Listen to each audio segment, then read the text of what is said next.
There is a power within you that has likely been misunderstood, a force you may have misused, and a gift that, when redirected, holds the potential to completely transform your life. I'm talking about sexual energy, and more specifically, sexual transmutation, a principle introduced by one of the greatest minds in the history of personal development, Napoleon Hill. When Napoleon Hill wrote Think and Grow Rich, he wasn't merely creating a book about money.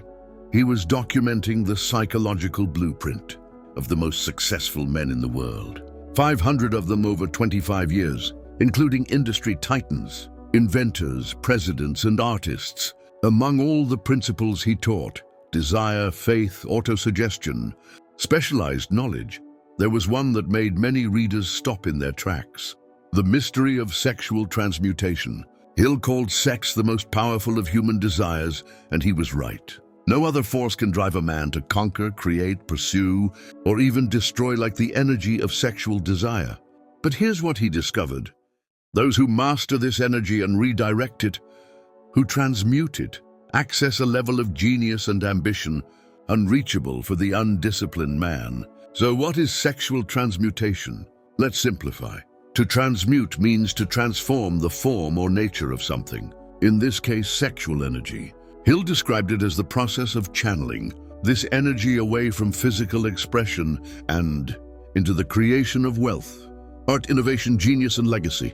He wrote, "Sexual desire is not merely physical, it is emotional, spiritual, and mental. When well directed, it can be transmuted into a powerful force capable of elevating someone to great heights of achievement."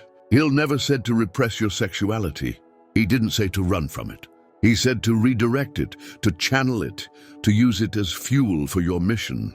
Why is this so powerful? Because sexual energy is, at its core, creative energy. At its most primal level, it is literally the power to generate life. When that power is not used for physical reproduction, it doesn't disappear. It stays in your body, in your mind, in your nervous system. And if you do nothing with it, it ferments into frustration. But if you focus it, it turns into rocket fuel for extraordinary achievement. Modern science confirms this. Elevated testosterone levels, when not wasted, increase drive, positive aggression, focus, and willpower. You become more alert, more hungry for growth, more intense. But here's the key. This only works if you redirect that energy towards something greater than yourself. Otherwise, you remain stuck in lust and self-gratification. Hill's observations of great men in Think and Grow Rich reveal something profound.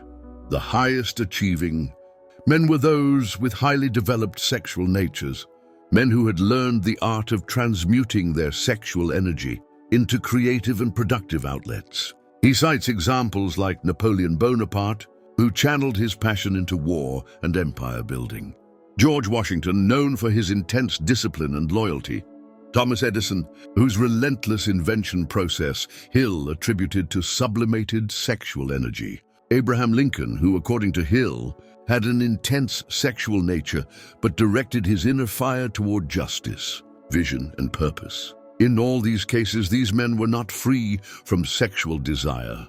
They simply refused to be ruled by it. Let's be direct. Most men today are ruled by lust. Porn addiction is rampant. Instant gratification has become the norm. Discipline has become a joke. And we still wonder why so many men feel depressed, distracted, and empty. Napoleon Hill warned us, most men never learn to control their sexual impulses. When guided by that desire, they lose control of reason and act on impulse. He wasn't condemning sex, he was elevating it. He was saying, if you let this force run wild, it will destroy your life. But if you train it, tame it, transmute it, it becomes the engine of your destiny. So how do you practice sexual transmutation in modern life? Here's a practical guide to start turning this energy into something magnificent. First, semen retention. Build the pressure. This doesn't mean permanent abstinence. It means stopping the casual waste of energy. Every time you release without purpose, you lower your vitality, your focus, your testosterone, and your willpower. Try 30 days without pornography. Try 30 days of intentional discipline. Notice how your mind sharpens, how your body feels more alive, how your hunger for achievement grows. That pressure within you is your fuel. Second, redirect the energy. When desire arises, don't suppress it, redirect it. Use that wave of energy to work harder on your business. Train with more intensity.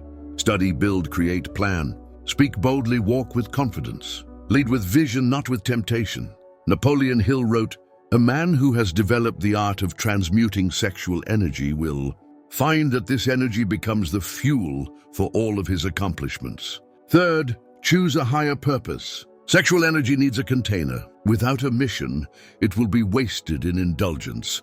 You have to give it direction. Ask yourself daily, what am I building that's greater than my next release?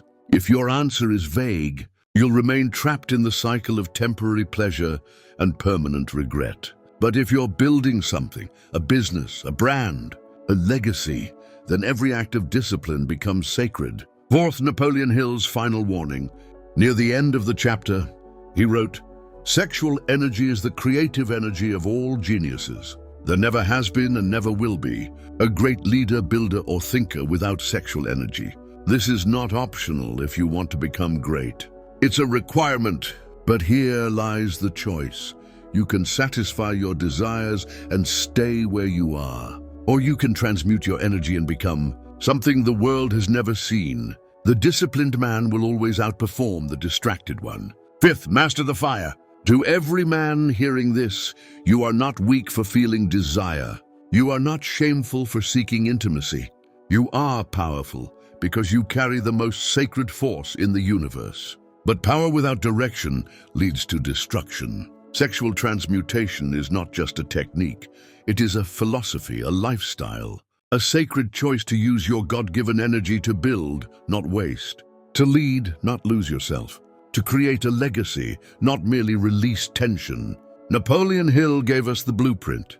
The rest is up to us. There is a hidden force within you, a drive so ancient and raw that it once determined the very survival of our species. And yet that same force, when redirected, it can create art, fuel ambition, build empires, and shape human history. Sigmund Freud, the father of psychoanalysis, gave this transformation a name, sublimation. And today, we're going to dive deep into what that means, how it works, and how you can use it to transform your own life. Understanding sublimation, Freud's psychological alchemy. Let's begin at the core. In Freud's psychoanalytic theory, human behavior is driven by unconscious desires, primarily the sexual drive, the libido. But here's the key. For Freud, libido wasn't just about physical sex. It was life energy, a fundamental force behind our motivations, behaviors, and emotional patterns. However, society doesn't allow us to express this energy in its rawest form. If every human being acted on every impulse of lust, aggression, or domination, we would sink into chaos. So what happens to all that repressed desire? Freud answers, it doesn't disappear. It is redirected, channeled into socially accepted and often highly productive forms. This process is what Freud called sublimation, the transformation of raw, primitive instinctual energy into refined and elevated expression, such as art, science, leadership, innovation, or spirituality. In other words, sublimation is converting desire into discipline, lust into legacy, impulse into impact. Sublimation versus suppression, the essential difference. This is where many go wrong. To sublimate is not to suppress. Suppression is pushing desire down, hiding it, pretending it doesn't exist. But like a shaken and sealed soda bottle, repressed energy builds pressure and eventually explodes in destructive ways through addictions, rage, or emotional breakdowns. Sublimation, on the other hand, is conscious redirection. It's about recognizing the desire, accepting its presence, and guiding it toward a higher purpose. Picture a man with aggressive impulses who becomes a soldier, a boxer or a firefighter, or a woman with intense erotic energy who becomes a dancer, a fashion designer or an actress. A young man obsessed with control might become a CEO or a systems engineer. A teenager consumed by sexual desire might start painting, writing poetry, composing music, or building a business. transforming what Freud called the sexual instinct into creative mastery. Sublimation isn't about moralizing or shame. It's about turning your inner chaos into a staircase to greatness. Freud believed that sublimation wasn't just an individual phenomenon.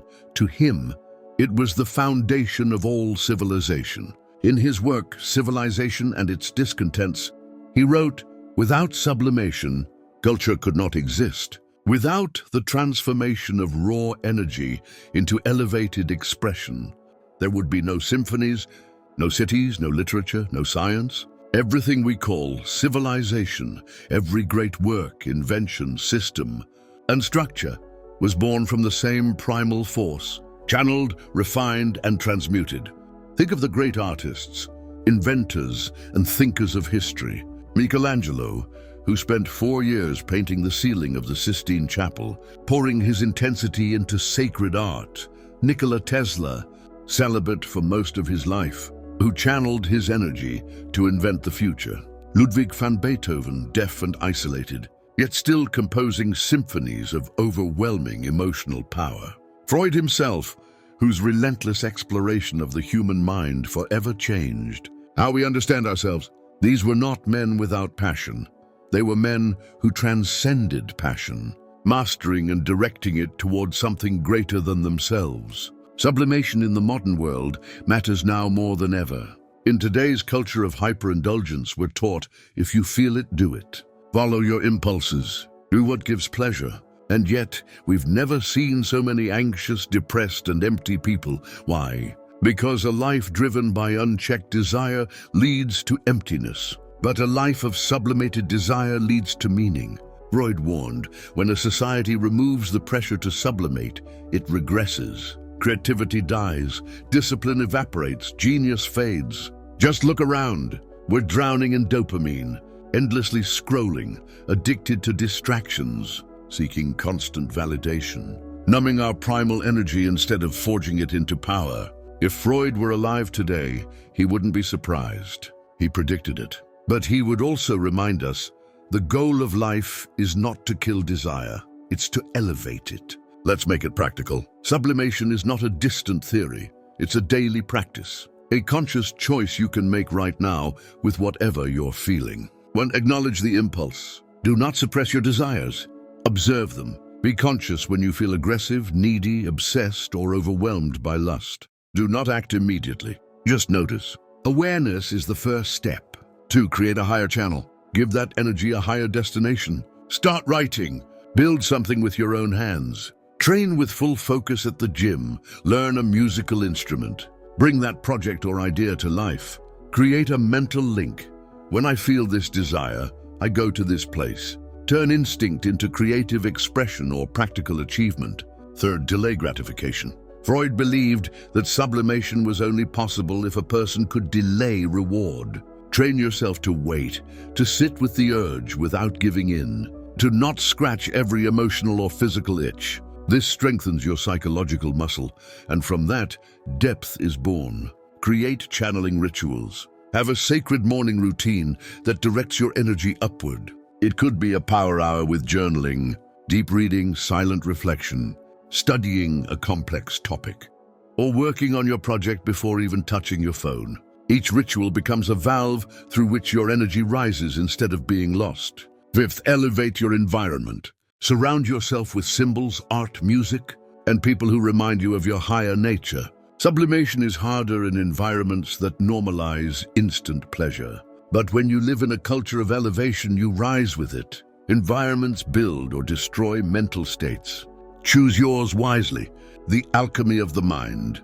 To sublimate is to take something instinctual and turn it into something immortal.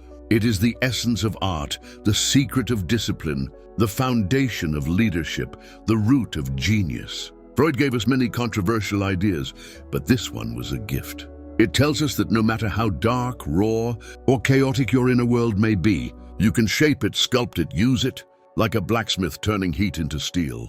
You can turn desire into destiny, weakness into will, longing into creation. That is the power of sublimation. Use it wisely. Remember this, within you there is a fire, a silent, yet fierce power. an ancient force that has shaped human history and now lies dormant within you, waiting for direction. You can waste that fire on distractions, addictions, and instant gratification. Or you can forge it into light, into creation, into purpose. You are not weak for feeling desire. You are human. You are not impure for seeking connection, intimacy, or pleasure. You are alive. But the modern world, with its screens, its noise, its constant stimulation and shortcuts, wants to make you a servant of impulse. It wants you to surrender, to react. But the seeker does not react. The seeker chooses. The seeker disciplines. Sexual transmutation and sublimation are paths to true power. Not the power to control others, but the power to master yourself. And that is the rarest and most respectable power anyone can attain. You were made for more than addictions, more than empty pleasure and constant regret. You were made to build, to leave a legacy, to turn your instinct into impact, your desire into destiny, your energy into eternity. Napoleon Hill left a map. Freud revealed the alchemy. But walking the path, that's up to you. So I ask you, will you master the fire or will it master you? The disciplined seeker does not fear desire. He embraces it, he channels it, and with it, he lights the world. If you enjoyed the video, don't forget to subscribe to the channel. Thanks for watching.